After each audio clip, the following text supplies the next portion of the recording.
Қайырлы күн, менің есімім Ақкенже Жұмабекқызы, әйел және отбасы психологы. Менің каналыма қош келдің. Бұл видеода мен көлеңке дегеніміз не, көлеңке қалай пайда болады адамның бойында, және оны қалай қабылдаймыз, оны қабылдаған бізге не үшін қажет, және қабылдағаннан кейін оны қалай қолданамыз, игереміз. Осы туралы айтатын боламын, және видео соңында көлеңкені қабылдауға арналған техника беретін боламын. Негізі менің каналымда осы көлеңке тақырыбына қатысты видео бар сияқты. Көлеңкеңді танисың ба деген ол видео жеңіл, яғни үстін жазылған. Бұл видеода мен ашып барынша кеңінен жан-жақты ашып түсіндіруге тырысамын, және де нақты техникамен видео соңында видеоны аяқтайтын боламын. Иншаллах, сіздерге пайдалы болады деп үміттенемін. Жалпы көлеңке тақырыбы өте қызық, өте сондай терең, жан-жақты қамтылған, қарастырылған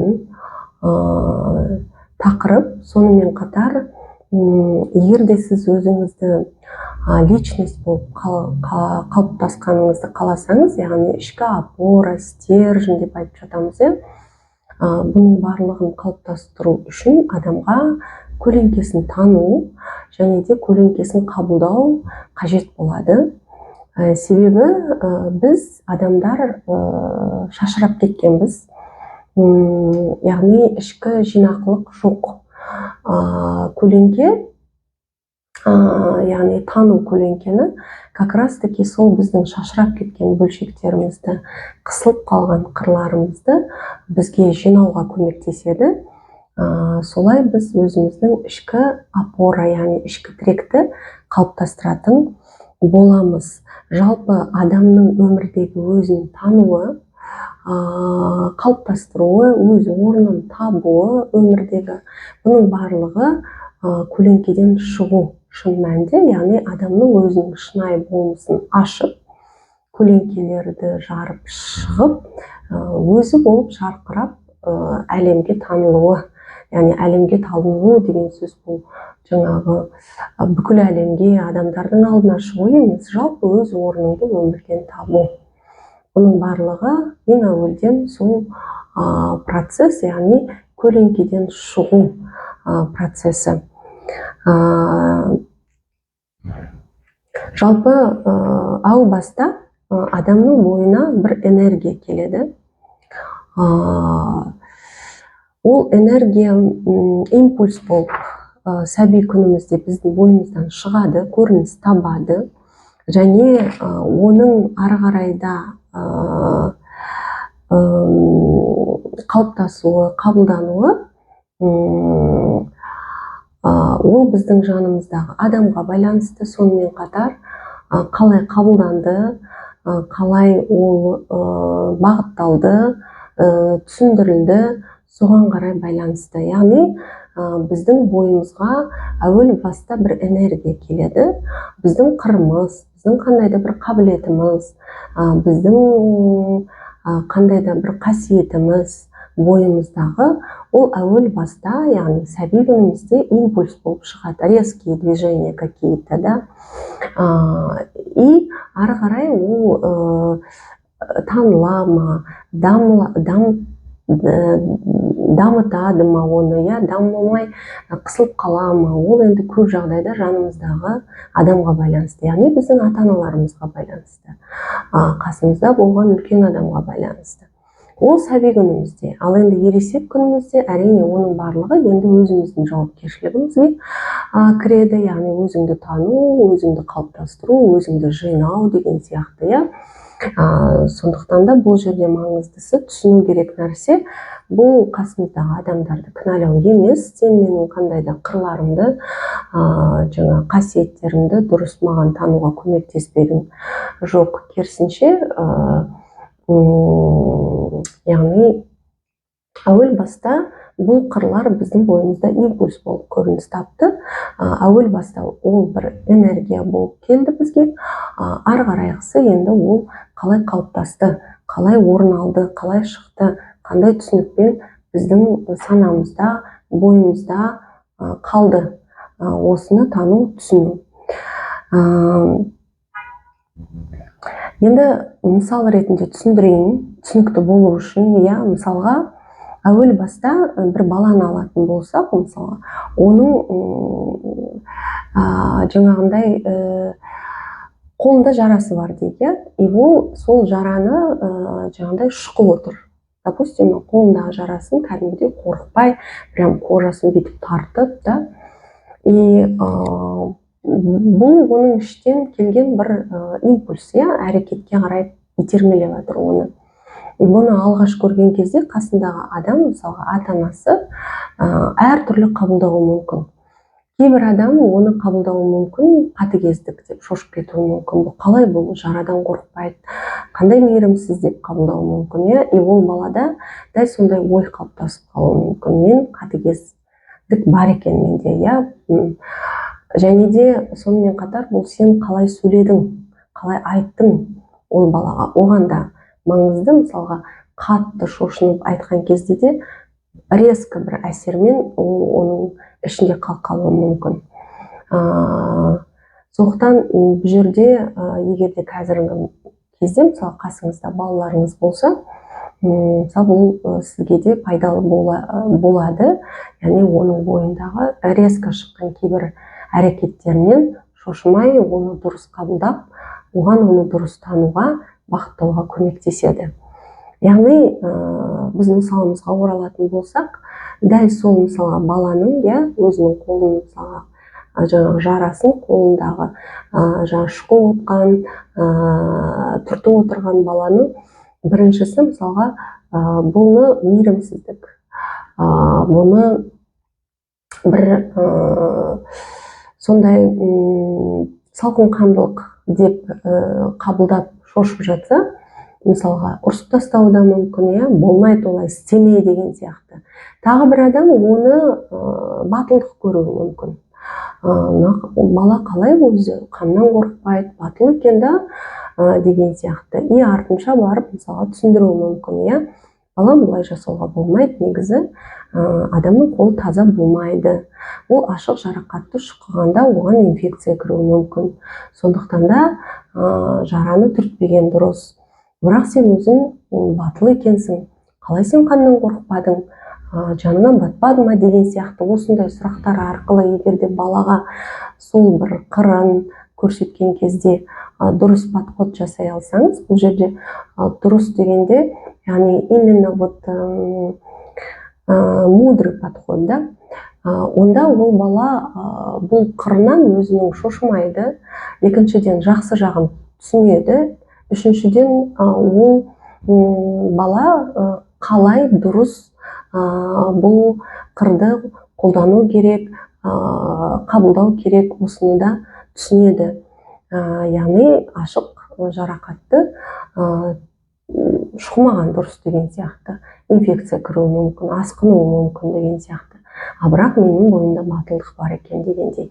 И бұл, егерде ол дұрыс жаңағындай қабылданған болса, ол баладан, мысалға, ол есейген кезде оның батылдығы кез келген салада көрініс табуы мүмкін. Біріншіден, екіншіден, ол бала, мысалға, қаннан қорықпайды, жарақатты жаңағындай көріп тұр, ашық көзімен.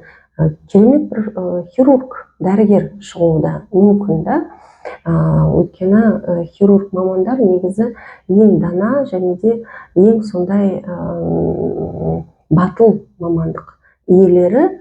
Адамға жақсылық жасау үшін әуелі оған жаңағындай ауырту, ол барлығының қолынан бірдей келе бермейді. Сондықтан да дәрігерлік мамандық осындай бір салқынқандылықты талап етеді, белгілі бір деңгейде адамға ауырсынуды жасау арқылы оның өмірін құтқару. Сондықтан егерде сіз бұны дұрыс түсініп шошымай бір даналықпен баланың бұл қырын көрініс тапқан бағыттасаңыз, онда ол бала үшін де ол көлеңке болып қалмайды, ол оны тықпайды, ол оны жасырмайды. Керісінше үлкен адамның көмегімен ол оны өзіне қажет жерлерде дұрыс қолдануы мүмкін. Тағы да бір мысал айтатын болсам,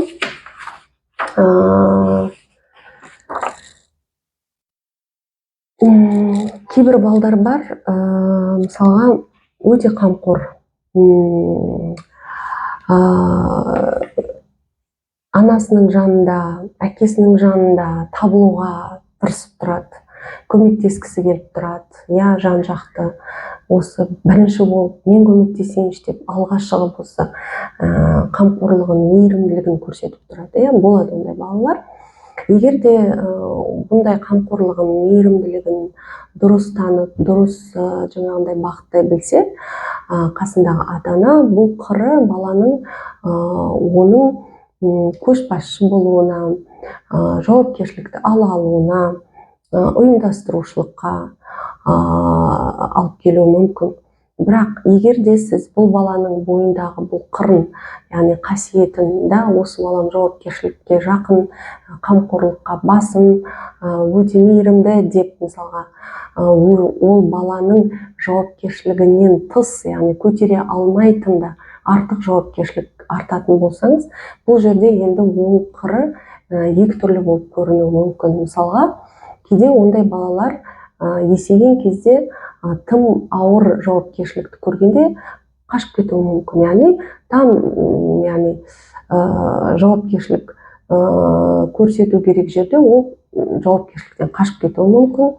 Екіншіден, бұл адамдар керісінше спасатель болып кетуі мүмкін. Өмірлерінде жертвалар тауып алады, соларды құтқару керек, соларға көмектесу керек. Яғни өздеріне тым көп жауапкершілікті алып қою мүмкін. Сондықтан да ондай қамқор, мейірімді балаларға ең әуелі кезекте қамқорлық пен жауапкершілік, мейірімге өздері мұқтаж екенін, және де шамадан тыс өзінің шаман келмейтін, яғни жауапкершілікті алмауға, қаншалықты сен бұны көтере аласың, жасай аласың, болмаса жаңағындай демалу керек, тынығу керек, сен жалғыз емессің, басқа адамдар да бар, мен өзім де жасай алам деген сияқты балаға қамқорлықты, мейірімділікті де тым мойнына алып қойған кезде артық жауапкершілікті көтеріп, оның да қыры әрқалай болып кетуі мүмкін екенін өзіңнің қарым-қатынасыңмен және де әрекетіңмен, сөзіңмен дұрыс қолданып үйрету. Кейбір балдар бар, мысалға, сәби күнінде өзінің ойын ғана жаңағындай дұрыс санайтын.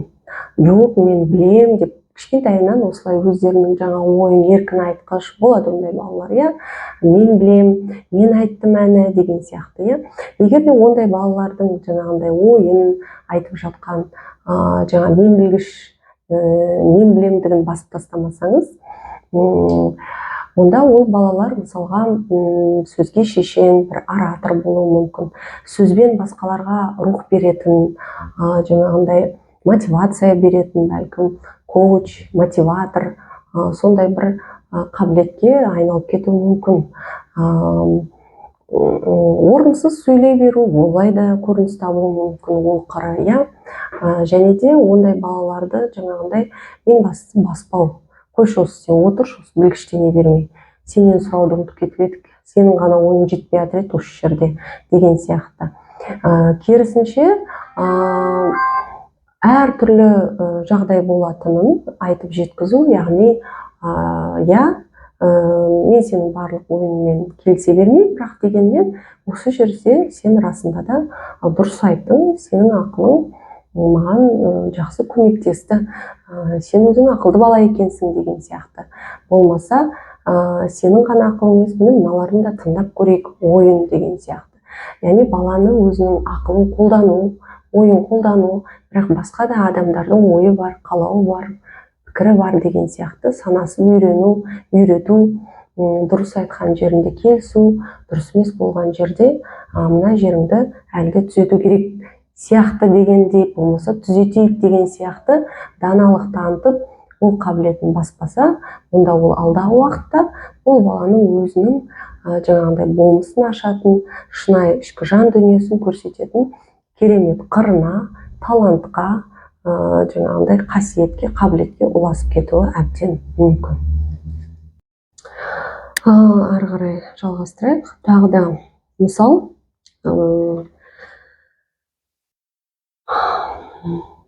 тез әсерленетін балалар болады кішкентайынан. Қытыр-сытырдың барлығына ерекше мән береді, естиді соны. Адамдардың эмоциясын тез сезгіш, көңіл күйін оқығыш, олардың ішкі сезімдерін тез өзіне қабылдап алатын осындай әсерленгіш, эмоцияға тез берілгіш, сезімтал балалар болады кішкентайынан. Ондай кезде, ондай балаларды, яғни оларды да егер басып алмасақ, мысалға қойшы осы сен жаңағы қытыр-сытырдың бәріне елең ете бермей, үрке бермей деген сияқты, олардың ішінде мазасыздық басым болады. Ондай балалардың айналасындағы жаңағы көзге көрінетін, көрінбейтін дүниенің барлығының жаңағы қытыр-сытырының бәрін еститін адамдардың ішінде мазасыздық болады негізі. Соны оның бетіне баспай, жаңағы өзінің мазасыздығының үстіне тағы бір қорқыныш салып бермей, эмоцияға беріле бересің, осы сен ух деп адам шаршаттың, қой болды тыныш деп бетін қақпасаңыз баланың, онда ол өте сондай шығармашыл бала болып өсуі мүмкін. Фантазия деген енді шегі жоқ. Шығармашылыққа және де өте мейірімді, және вот люди с такой тонкой внутренней структурой. Вот сондай балалар өте сондай ішкі жан дүниесі нәзік, эмпатияға бейім, басқа адамдарды түсінуге, оларға мейірімділік танытуға бейім келуі мүмкін. Соқтан керісінше ондай балаларға қасында более внимательно, яғни барынша оларға қалай безопасное пространство деген қалай болады, қауіпсіз бір орта беруге тырысу керек. Барынша анасы, әкесі баланың сезімталдығын басып тастамау үшін. Ал басылып қалған жағдайда, болмаса бұндай болуға болмайды екен деп іштей өзінің жаңағы мазасыздығынан өзі қорқып, жаңағындай оны көлеңке қылып ысырып тастаса егерде, онда ондай балалар мүлдем эмоцияға берілмейтін, бірақ көп жағдайда олардың бәрібір ішінде ураган эмоций болады. Іші толған эмоция, бірақ сыртында каменное лицо, ішінде не болып жатқанын түсіне алмайсың. Өйткені ол айту, шығару дұрыс емес деп қалыптасады, и өзінің ішкі әлемін де жауып тастауы мүмкін. Вот это вот умение тонко чувствовать мир вокруг, они могут это тоже закрыть. Сонымен қатар мейірімді болу мүмкіндігі оның жабылып қалып мейірімсіздікке, қатыгездікке дейін баруы мүмкін. Сондықтан бұндай сезімтал балалармен де сезімталдығын байқаған кезде дұрыс танып, дұрыс бағытқа салып, оларды дұрыс қалыптасуына көмектескен жақсы болады. Ары қарай, яғни көлеңке біздің бойымызда көрініс тапқан қандай да бір біздің қырымыз, қандай да біздің қабілеттеріміз, бірақ біз оны немесе басып тастадық, немесе оны артқа былайынан отодвинули, яғни ішімізде жасырып қалдық, оны дамытпадық. Ол ары қарай өзінің арнасына қарай кетпеді, шықпады бойымыздан, қабылданбады біздің, өз бойымызда оны қабылдамадық. Сол кезде ол біздің бойымызда көлеңке болып қалып қалады. Және бұл егер де адамның бойында көп көлеңке болатын болса, ал көлеңке өте көп, енді 2000 3000-ға жуық деп жатады, негізі бұдан да көп болуы мүмкін. Ол тек қана қабілеттер емес, ол қандай да бір қырлар, қазір ол туралы айтатын боламын. Көп көлеңке жиналып қалған кезде адамның бойында застой энергия болады. Жаңа айттым, адам онсыз да шашыраңқы, оның үстіне оның жаңа бойында көлеңкелер көп болған кезде ол застой болады, яғни энергия жоғарыға қарай көтерілмейді. Адамның бойынан былай энергия жүріп тұру керек, төменнен жоғары, жоғарыдан төмен қарай, и ол жүрмейді, ол бір жерде тұрып қалады. Бұл бір. Екіншіден, шашырап кеткеніміз, ішкі стержень, опора жоқ, и біз бұл көлеңкені қабылдаған кезде, өз-өзімізді жинаған кезде, яғни қырларымызды, бөлшектерімізді, части личности біз жинақталамыз, энергия бойымызда қайтадан қалыптасып, төменнен жоғарыға қарай жүреді, жоғарыдан төмен қарай энергия жүреді.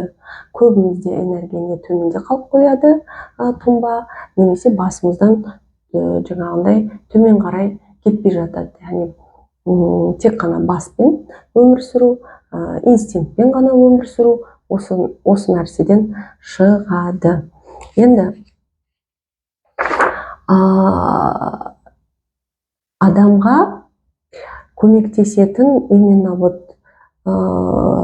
көлеңкесін қабылдауға бұл глубина души деп айтып жатады. Енді психологияда в глубине души деген сөзді жиі естіген боларсыздар.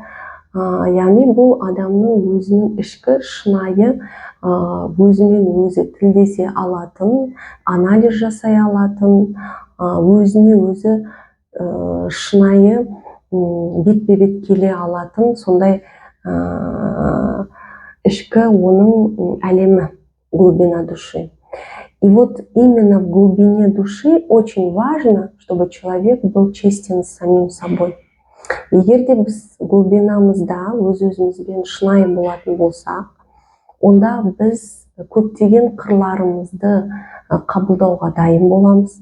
Көп қырларымызды, қабілет қасиеттерімізді қабылдаған сайын біздің глубинамыз жарық бола бастайды. То есть ол жерде мықты фундамент, мықты опора қалыптасады. И сіз глубинаға кетіп қалсаңыз да, яғни глубина деген ол бір тек қана ойлау, тек қана анализ жасау емес, кейде адамдар глубинаға қоғамнан қорыққан кезде, адамдар оның шынайы болмысын қабылдамай жатқан кезде де көп адамдар өзінің ішкі жан дүниесіне кетіп қалады, жабылып қалады осылай. И егер де біз ол жерде өзімізбен шынайы болмасақ, онда біз сол ішкі жаңағыдай әлемімізде өзіміздің таки жарып шықпай қалып қалуымыз мүмкін. Сондықтан да очень важно внутри, в глубине души өз-өзімізбен шынайы болу өте маңызды. Сол кезде, даже если сіз глубинаға кетіп қалсаңыз да, глубина сіз үшін бір тылу, шынайы болмысыңды көрсетпеу, өзіңмен өзің ғана жалғыз болу емес. Яғни көп адамдар мысалы депрессия, стресста жүрген кезде именно сол глубинаға кетіп қалады, шыға алмай жатады сол жерде. И ол жерде ондай халде болмау үшін сіз өз-өзіңізді қабылдасаңыз, сол жерде қырларыңызды, қорқыныштарыңызды, өйткені көптеген көлеңке қабылданбай қалған именно қорқыныш болып орын алады бойымызда. Сіз ол жерде өзіңізді, яғни менің жанымда Аллах тағала бар деген ішкі сенім барлық өзіңіздің көлеңкелеріңізді, қорқыныштарыңызды қабылдаған кезде келеді. Яғни даже если вы уходите в глубину, вы понимаете, что вы не один.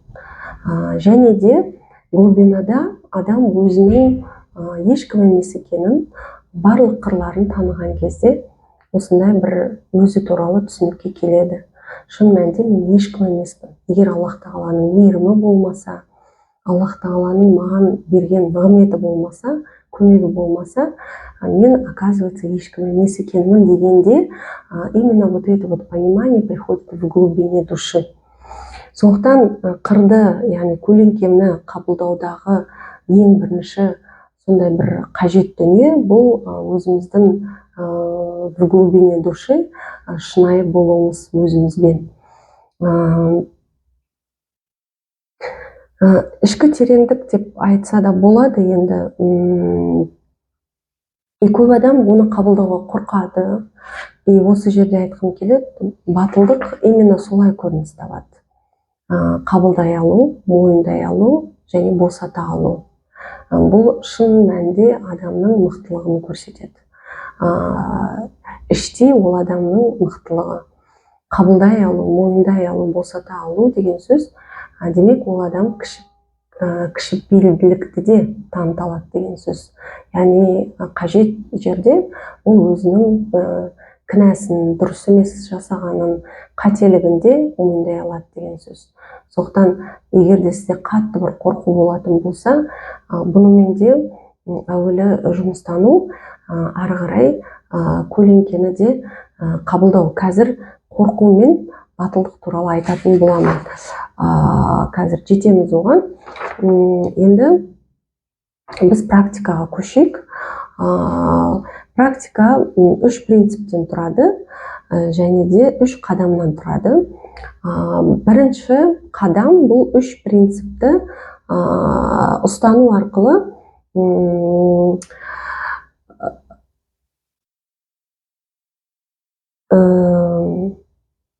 өзіміздің қырларымызды тану, көлеңкемізді тану. Бірінші принцип бұл айна.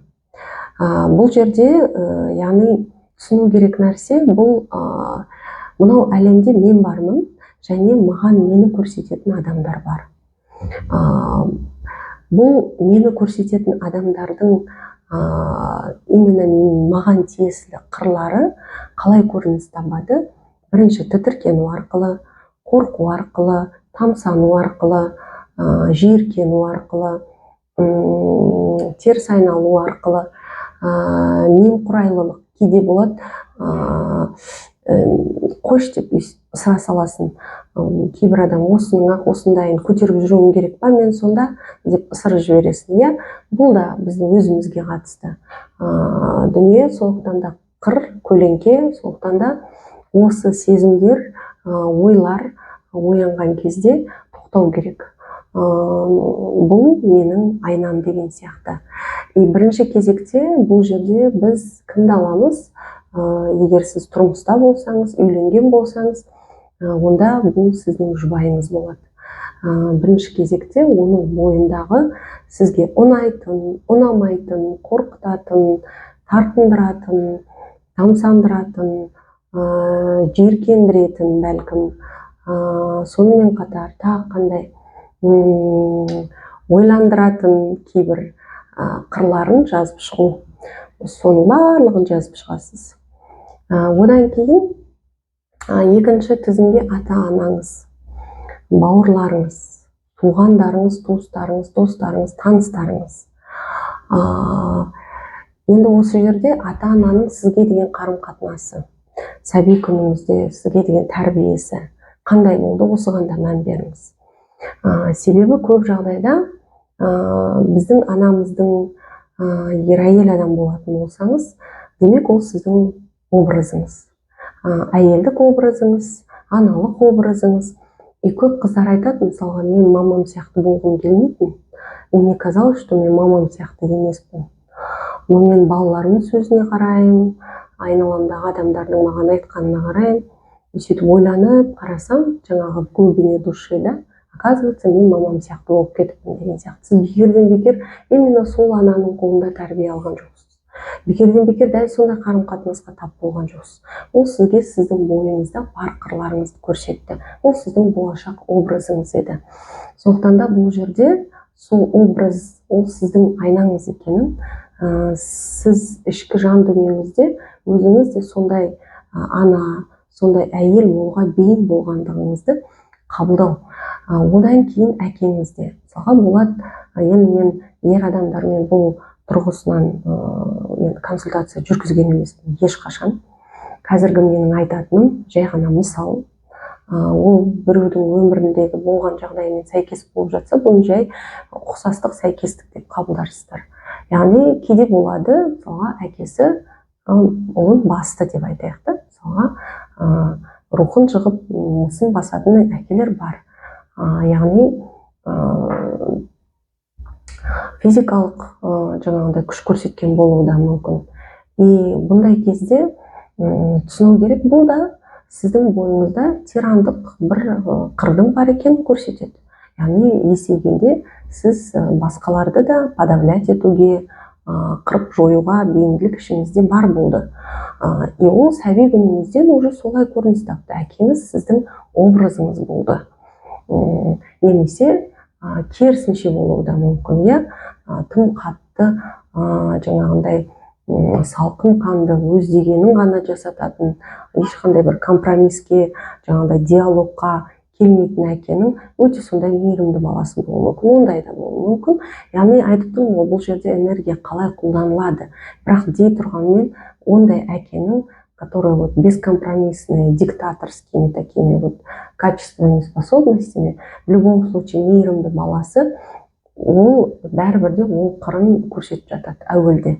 Әуелде ол бәрібір әкесінің жаңағы образын бәрібір ұстанады. Одан кейін барып қана мойындаған кезде, қабылдаған кезде, босатқан кезде ғана барып, мен осындай бола алады екенмін ғой, оказывается деген бір өзінде де бар екен ғой бұл қыр деген кезде ғана ол сізден босап шығады. Сондықтан да бірінші принцип, бірінші қадам бұл айна. Яғни жаңағы жазып шығамыз. Тізім бойынша жолдасыңыз, ата-анаңыз, бауырларыңыз, туыстарыңыз, ары қарай достарыңыз, таныстарыңыз жаңағы айтқанындай ұнататын, тамсандыратын, жиіркендіретін, қорқытатын, тартып тұратын, немқұрайлылық танытқыңыз келіп тұрады, осы көштеп ысыра салғыңыз келетін қырлары, әрекеттері, қасиеттері бойларындағы осының барлығын жазып шығамыз. Ары қарай екінші принцип бұл менде жоқ.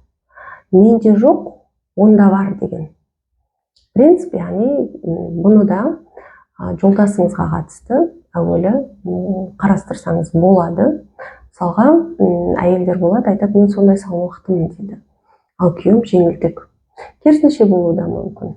Ер адам мысалы өзін салмақты санауы мүмкін, ал әйелі оған жеңілтек болып көрінуі мүмкін.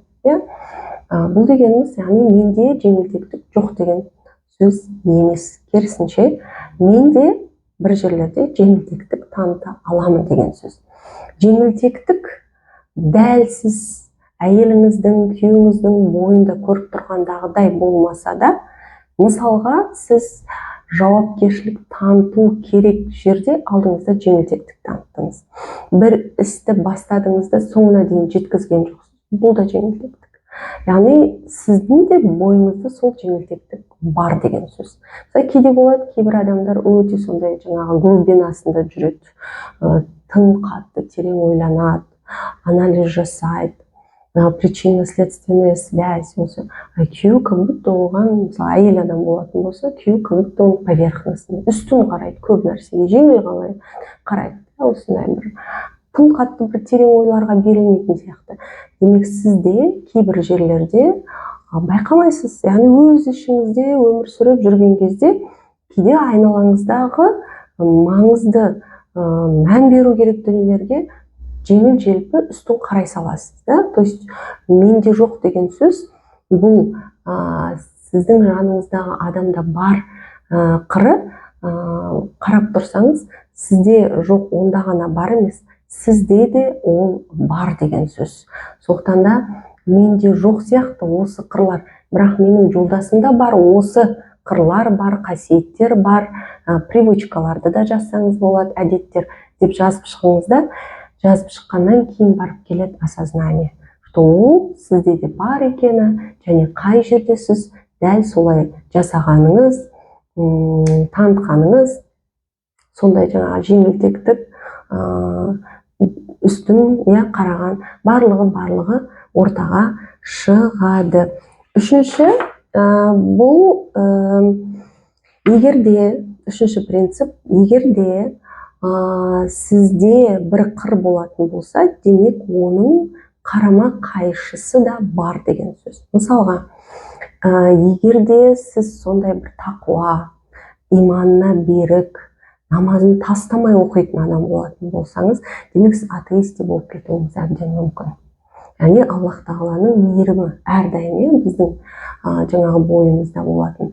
Осы жерде мысалға сіздегі қарама-қайшы қырдық болуы мүмкін екенін, сіз кімдермен алысып жүрсіз, кімдерді өзіңізге дұшпан санайсыз, кімдердің әрекеті сізге дұрыс емес көрінеді, сол адамдарға мән беріңіз. Ол демек сіздің қандай да бір дұрыс болып көрінген қырларыңыздың қарама-қайшы қырын көрсетіп жатыр.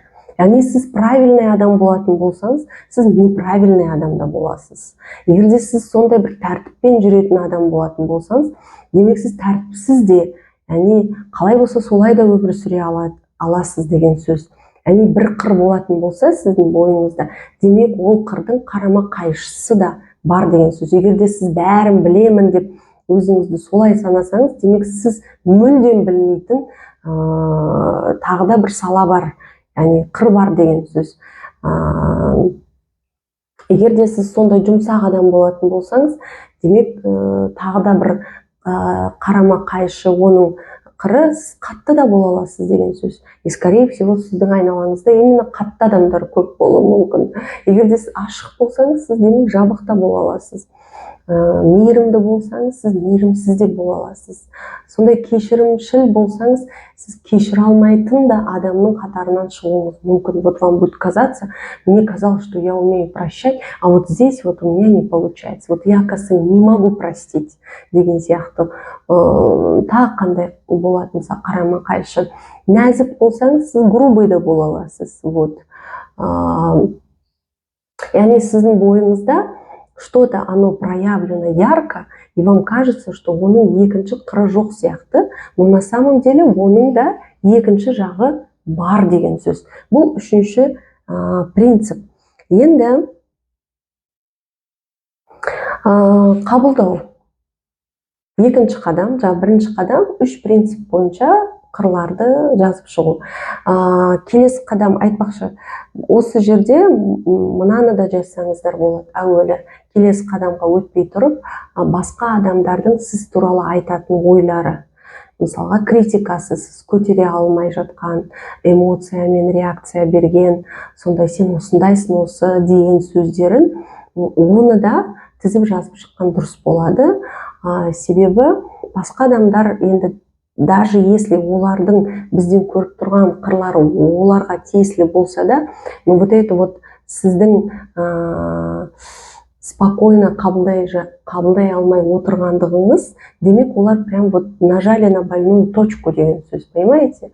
Сондықтан да сізді тітіркендірген, жаңағындай қойшы деп осылай мазасыздық оятқан бойыңызда айтқан критика, ой, осында жазып шықсаңыз, ол да демек сіздің бойыңызда бар деген сөз. Ол бәрібірде біздің айналамызда не істейді? Жүреді. Енді келесі қадамға көшеміз. Бұл қабылдау. Осының барлығын жазып шыққаннан кейін отырасыз да, мысалға деп айтайық. Мен өзімді жұмсақ деп ойлаймын.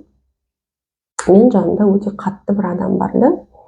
Мен жаңағындай менде жоқ деп ойлаймын ғой енді ол қаттылық. Бірақ қатты адамдарды кездестіре беремін, жазамын қаттылық деп. И ойлаймын да, сосын жаңағындай қабылдаймын. Яғни бұл этап қабылдау, иә?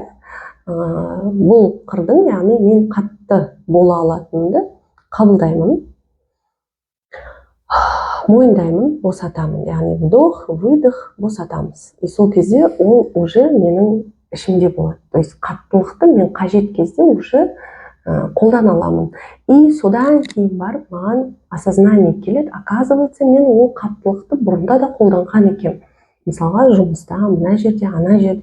А мне казалось, что я такая вечно мягкая, всегда мягкая. Такая, да, нет, оказывается, были там местами я проявляла деген осознание содан кейін барып қана келеді. Бесінші, бұл энергияны трансформациялау. Бесінші қадам деп жазып қойыппын. Бес емес, бұл үшінші қадам болады. Соңғы бес дегеніміз жаңағы үш принципті жазып шықтым ғой, айтып шықтым, яғни үш принциппен қабылдау, ол екінші қадам. И үшінші қадам, ең соңғы қадам, бұл энергияны трансформациялау. Қаншалықты көп сіздің бойыңызда қырлар болады, соншалықты сіз өзіңіздің көптеген бөлшектеріңізді қабылдайсыз. И қабылдағаннан кейін ол сізге тиесілі бір қыр болады. И оны сіз қалай қолданасыз, ол уже сізге қатысты болады.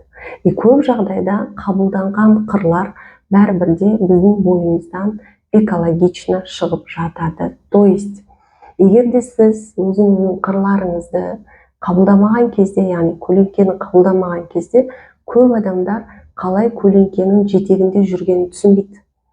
Көлеңке управляет человеком, а не человек владеет всем тем, что вот эти вот его части личности, вот эти вот его жаңағыдай точкалары барлығы оныкі емес. Он на поводу тени, понимаете? Сондықтан қаншалықты көп сіз көлеңкені қабылдайсыз, соншалықты ол уже сіздің ішіңізде отырады, и уже сіз өзіңіз оны дұрыс қолдана бастайсыз. Ол осознанияның бәрі сіз қабылдағаннан кейін келеді. И осы жерде в глубине души еще надо написать именно те вот эти вот качества.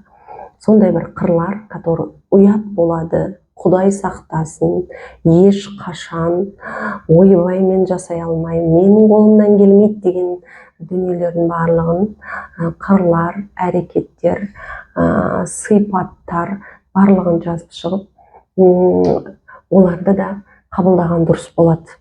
Вот в глубине души ұят болады. Бірақ ұят болады деп айтқан кезде, почему-то сен оны күліп айтасың, почему-то сен оны ұялып айтасың. Значит, демек, ол сенің ішінде бар. Сенде оған деген бір интерес бар. Но какой-то стоит бір шаблон тұр. Ұят болады, оны жасауға болмайды. Но бірақ ол сені итеріп тұрады да, соған қарай ішкі жан дүниені. Бірақ сен оны ешкімге білдірмейсің, оған у тебя есть. И егер де сен, мысалға, дай себе волю, ты можешь все это вообще тю-тю, соның жетегінде кетіп қалуың да әбден мүмкін. И вот қаншалықты сіз өз тереңдігіңізде, в глубине души будете самим собой честны, соншалықты сіздің глубинаңыз таза, вот чистым будет, прозрачным будет. Прям қорықпай, мойындасаңыз, я в глубине души мен мына нәрсені жақсы көремін, мен қалаймын осыны десеңіз, мысалға, прям вот сіздің ойыңызша ұят болады, оны айтуға болмайды, ел жұртқа айтпай-ақ қойыңыз, өз ішіңізде өзіңіз мойындасаңыз, қабылдасаңыз, босатсаңыз, соның өзі жеткілікті. Все это ваше. Это перестанет у вас вот мигать в голове все время, вот ойбай, ұят болады, ойбай, айтуға болмайды деп олай жүрмейсіз, ол сіздің ішіңізде болады. И сіз оны дұрыс қолдана аласыз. Это энергия, которую сіз босаттыңыз, и которая будет служить вам, понимаете? Сондықтан да очень важно в глубине души быть честным самим собой, и только тогда эта глубина не будет вас пугать. Она станет для вас опорой, фундаментом. Өйткені көп адамдарда, мысалға, тәуелділік болады, я. Тәуелділік почти бәрімізде бар деп айтсақ болады, себебі барлығымыз балалық шақтан келдік. Барлығымыз тәуелді болдық, анамызға тәуелді болдық, әкемізге тәуелді болдық, я. Кімнің қолында өстік, біз сол адамдарға тәуелді болдық. И ол тәуелділікпен біз үлкен өмірге аттандық. И ол тәуелділік бізден оңайлықпен кетіп қалған жоқ. Ол әртүрлі сезімдермен шықты, әртүрлі әрекеттермен көрініс тапты жаңағы тәуелділік. Я, біреуде мына нәрселермен, мысалға, тағы біреулерде басқа бір нәрсемен, біреулерде өзіне зиян келтіретін әрекеттер, осы арқылы тәуелділік ішкі көрініс тапты. И маңыздысы, сол в глубине души мен тәуелдімін деп мойындау. Өйткені көп адамдар маска киіп жүреді. Көп адамдар өзінің шынайы болмысын көрсетуге қорқады. Но бірақ ол қаяқтан шығады? Ол қарым-қатынаста шығады. И қарым-қатынаста көп адамдар бірін-бірін көтере алмайды. Неге? Өйткені ол адам саған сенің қабылдамай тұрған, сен қашып жүрген қырларыңды, яғни көлеңкелеріңді көрсетеді. И тағы мынандай нәрсе бар. В глубине души көп адамдар эмоцияға тәуелді. То есть олар спокойно өмір сүре алмайды. Оларға кәдімгідей эмоция қажет. Әрдайым ол эмоцияны ұрыстан алғысы келіп тұрады, ұрысқысы келіп тұрады. И вроде отырасың, адамды тыңдайсың, айтады, мен ұрыстан шаршадым дейді. Но ты видишь, что в глубине души он зависим от эмоций, оған эмоция керек. Эмоциональные качели, американские горки, ол болмаса оған қызық емес. Дәл солай кейбір адамдар в глубине души зависимы от боли. Оларға больно болған ұнайды, вот представляете? И вот отырады адам, говорит, мен шаршадым, мен уже сколько можно делать человеку больно, да? А ты видишь, что в глубине души он зависим от боли, он хочет время от времени получать боль, чувствовать боль. И пока сіз оны мойындамайынша, я мен больға тәуелдімін, я мен эмоцияға тәуелдімін, маған оның барлығы қажет демейінше, сіз спокойный, тыныш, гармоничный қарым-қатынасқа келе алмайсыз. Потому что в глубине души вы зависимы от этого. Даже если сіз бір адамнан боль жасаған үшін эмоциямен ұрыс-керіс жаңағы шығара бергеніне, или өзіңіз да мойындамай басқа адамға енді ответственность, яғни жауапкершілікті ысырып тұрасыз ғой, енді қашып кеткен жағдайдың өзінде де сіз дәл сондай сізге эмоциональный качеляны беретін, сізге боль жасайтын адамды тауып аласыз. Вот до тех пор, пока сіз іштей өзіңізге өзіңіз шынайы мойындамайынша, я люблю боль, мне нравятся эмоции, я такой эмоциональный человек, я это принимаю, мен осыны қабылдаймын демейінше, сізде тыныш өмір болмайды. Сіз өзіңіз сондай қарым-қатынастарды провоцировать етіп отырасыз. Сондықтан да өте маңызды в глубине души өз тереңдігіңізде өзіңізбен өзіңіз шынайы болғаныңыз өте маңызды. И сол жерде де мысалға мойындайсыз, мен сау қарым-қатынас құра алмаймын, мен құра алмаймын ересек адамдардың қарым-қатынасын деп мойындаған кезде ғана қалай сонда құруға болады деген келесі бір сұрақ туындайды. А пока сіз соның астында жетегінде неге анау мынау деп өмір сүресіз. Енді қараңыз, допустим, сіз в глубине души көлеңкелеріңізді қабылдамайсыз, но сіз рухани өсіп жатырсыз деп айтайық, сіздің бәлкім жүрегіңіз ашылды, сіз ересек адам болдыңыз, ақылыңызбен қандай да бір керемет жетістіктерге жеттіңіз, да? Бір қиындық орын алды, сіз глубинаға құладыңыз, сіз глубинада ұстай алмайсыз. Ересек болып жүрегіңіздің ашылғанын, шынайы бақытыңызды, жаңа ақылыңызбен жеткен жетістігіңіз ұстай алмайсыз. Неге? Өйткені глубинада сізде қорқыныш көп, көлеңке көп, сіз қабылдамай жатқан. И сіз ол жерден шығуға сізге прям будет, скорее всего, очень тяжело, очень трудно. Почему? Потому что сіздің жаңағы глубинаңызда фундамент жоқ, опора жоқ. Понимаете? Опора ол қай кезде болады? Сіз өз-өзіңізбен шынайы болған кезде, көлеңкелеріңіздің барлығын қабылдаған кезде. Мен мынандайға жақынмын, мен осындаймын, шын мәнінде деген кезде, вот сол кезде ғана барып келеді. В глубине оказывается никто и ничто. И в то же время, шүкір, альхамдулиллах, мен жалғыз емес екенмін. Аллах тағаланың мейірімі бар, Аллах тағала менің жанымда, и мен қайтадан аяққа тұрамын деп глубинада егер сіз барлық қырларыңызды қабылдасаңыз, сіз қайтадан орныңызға жаңағындай көтерілесіз. То есть бұл жердегі көтерілу неге құлаймыз? Біз басқа адамға жауапкершілікті ысырып тастаймыз ғой, мен емес сенсің сондай дейміз. Оны еще обзывать етеміз. Сізге біреу атылған кезде, да, біз айтамыз, өзіңе қарап ал, сенсің ғой андай мындай. Да? И если сіз өзіңізбен өзіңіз шынайы болсаңыз в глубине души, да, допустим, вы такой человек, әйел адамды алатын болсақ, сіз сондай адамсыз, сіз үшін ер адам бірінші орында.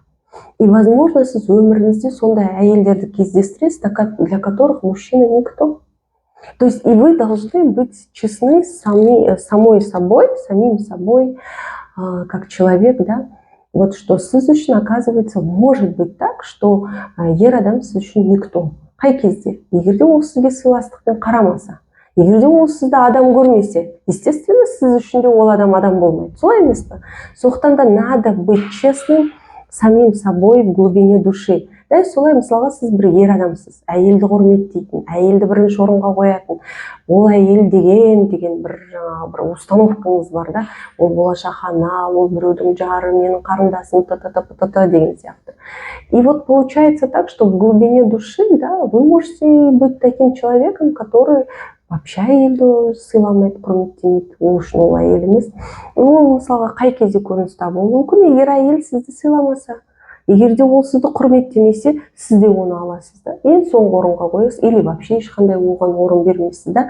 То есть люди, которые рядом с нами находятся, и люди, которые нас окружают, часто они приходят к нам из глубины. Сондықтан да өте маңызды өзімізбен өзіміз өз тереңдігімізде, санамызда шынайы болу. Глубина ол түп сана емес. Глубина это внутреннее ваше, жаңа түсіндірдім видео басында.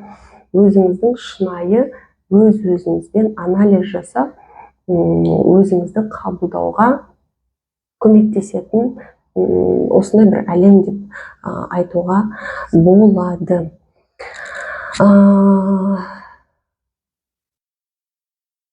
Осы жерде Хазіреті Абу Бәкірдің радиаллаху анху сөзі есіме түсіп тұр. Қателеспесем, сол Хазіреті Абу Бәкірдің сөзі деп біледі екенмін енді өзім. Бірде ол кісі айтады, мен дейді, тозақтық адамның сипатын естіген кезде бұл мен емес пе екен деп қорқамын дейді. Және де жұмақтық адамның сипатын естіген кезде бұл мен емес пе екен деп қуанамын дейді. Яғни біздің бойымыздағы қандай да бір жақсы қырлардың екінші де қарама қайшы қырлары болады. И және де біздің кереметпін деп ойлап жүргеніміздің өзі де әп сәтте басқаша болып кетуі де әбден мүмкін екендігін, вот именно в глубине души біз өз-өзімізбен шынайы болған кезде осыны түсіне аламыз. Яғни жақсылық пен жамандықтың арасы, бар мен жоқтың арасы, жарық пен қараңғының арасы бір сәтте болып кетуі әбден мүмкін. Ең бастысы бұл жерде осыны шынайы қабылдай алу, мойындай алу, босата алу. Сол кезде сізде іште бір баланс болады. Сол кезде сізде іште опора болады. Яғни Аллахым, мен мейірімділікті таңдаймын. Бірақ мен түсіндім, мен мейірімсіз де бола алады екенмін. Аллахым, мен бүгінге дейін өзімді тек жұмсақпын деп ойлап жүрдім. Оказывается, мен қатты да бола алады екенмін. Бірақ мен жұмсақтықты көбірек таңдаймын. Сонымен қатар маған қажет жерде қаттылық танытуға да жәрдем ет, көмектес деген сияқты. Яғни сіз сол қырларыңызды өзіңіз дұрыс қолдануға тырысатын боласыз. И осы нәрсе сізге кішіпейілділік танытуға көмектеседі. Егер де бір адам сіздің үстіңізге келіп атылып, сен осындайсың, мұндайсың, сондайсың деген кезде, егер де сіз ол қырлардың барлығын қабылдаған адам болсаңыз, ол сізді қатты жаныңызға батпайды. Но это не значит, что вы можете все терпеть. Нет. Это значит, что вы многое можете спокойно воспринимать. Вот. Поэтому ондай кездерде, мысалға, сіз түсінесіз, что ну да, вообще-то бір уақыттар менде осындай нәрселер болған негізі деген сияқты, да? То есть көлеңкені қабылдау бұл бізге шынайы есеюді, бір тұтас адам болып қалыптасуды, сонымен қатар эмоцияның жетегінде кетпеуге көмектеседі. Яғни көлеңкені қабылдамаған кезде керісінше адамдар баланс таппай жатады. Бір ретте тым жабық, эмоциясының бәрі ішінде ұстап жүреді, контрольда бүйтіп та, бір есе алай-дүлей болып шашырап кетеді. Қалай, не болған өзі түсінбей қалады. Агрессияға беріледі, ашуға беріледі да. Яғни осының барлығын егер де сіз қабылдасаңыз, я, мен ашушаң адаммын. Я, менің ішінде агрессия бар. И оның бәрі менікі десеңіз, ол сізге уже дополнительный ресурс болады. Видео осымен тамам. Сіздерге пайдалы болды деп үміттенемін. өз ой пікірлеріңізді қалдырып, достарыңызбен де бөлісуді ұмытпаңыздар. Сонымен қатар менде сатылымда жеке сабақтар шығып жатқанын айтқым келеді. Әзірге тек қана бір ғана сабақ бар, жеке шекара деп аталатын. Ол жерде қысқа ғана видео түсіндіретін, жеке шекара дегеніміз не, қандай түрлері болады. Одан кейін жеңіл өзіңіз отырып, яғни самостоятельно отырып жасай алатын техника беріледі. Жеке сабақтың құнын, яғни білу үшін описаниедағы номерге хабарлассаңыз болады, немесе инстаграмға өтіп дайректке жазсаңыз жеке сабақ деп, онда мен сізге кері байланысқа міндетті түрде енді иншаллах шығатын боламын. Назар аударғаныңыз үшін